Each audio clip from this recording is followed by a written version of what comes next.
दोस्तों नमस्कार। एक कहानी मेरी छोटी सी गिलहरी की। ये 2-4 दिन का रहा होगा जब ये मुझे अपने घर के पीछे मिला और इसका एक पैर कटा हुआ था, पूरा खून से लथपथ था। मैं इसको अंदर लेके आई, इस पे बिटाडिन लगाया और मेरे बच्चों ने भी इसकी पूरी तरीके से इसकी सेवा करी। हमने इसको बिटाडिन से रोज इसका पैर साफ करते रहे, जख्म ठीक होता रहा धीरे धीरे करके। और फिर हमने इसको सिरंजी से दूध पिलाना शुरू किया। ये उस दिन 4-5 दिन का रहा होगा और हमको जब ये मिला तो इतना अच्छा है। दूध पीता था और चुपचाप सो जाता था, बिल्कुल भी इसने हमको तंग नहीं किया।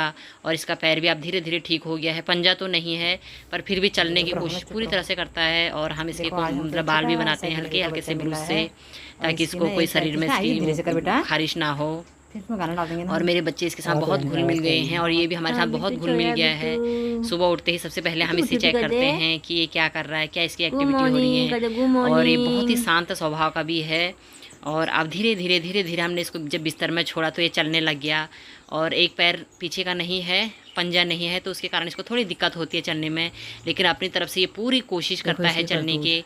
और मैं जहाँ भी जाऊँ मेरी चुन्नी पे चढ़ जाता है कि साथ मुझे ले चल करके। इसके शायद ये भावना होती है कि मुझे भी अपने साथ ले चलो और मुझे गोदी पकड़ो, मुझे मतलब बिस्तर में मत छोड़ो, मुझे अपने पास रखो। हमेशा इसकी यही होता है कि मेरे को अपने हाथ में बैठा लो या अपने पास रखो।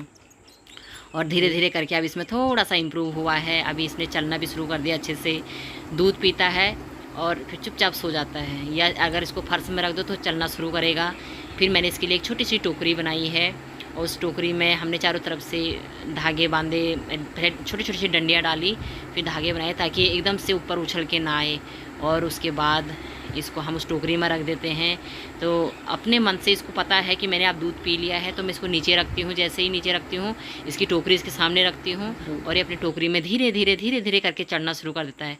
टोकरी के ऊपर जाएगा और वहाँ देखता है कि हाँ मैंने कहाँ पे रहना है करके, टोकरी पे ऊपर चढ़ के अपनी जगह अपने आप ही बना के वहाँ पे सो जाता है। जब इसको उठना होता है ये उठ के उस टोकरी से ऊपर आएगा।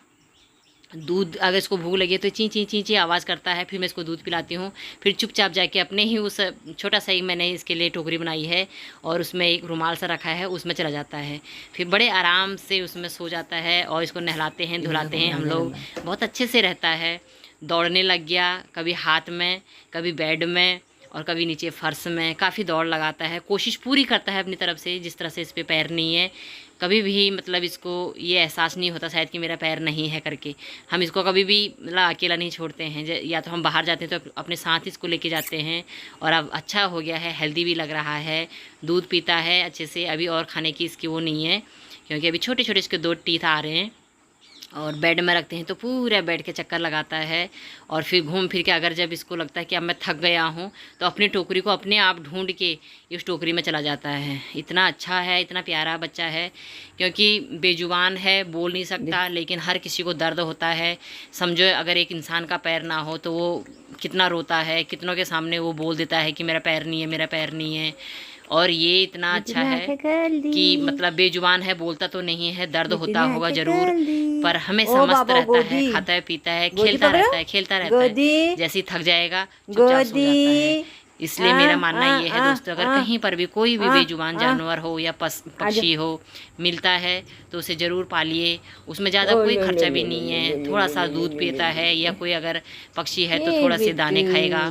लेकिन अपने आप को एक अच्छा लगता है, महसूस होता है कि हाँ हम में अभी है, इंसानियत है, कहीं पे ज़िंदा है। और इसके इतने मतलब अब नखरे भी हो रहे हैं, बड़ा हो रहा है। मैं इसके ऊपर से हैंकी रखूँगी तो बड़े झटके से उसको अलग करके ऊपर आ जाता है। बहुत प्यारा है। मैंने इसका नाम रखा है बिट्टू। और कोई अच्छा सा नाम हो तो बताना। बहुत बहुत धन्यवाद।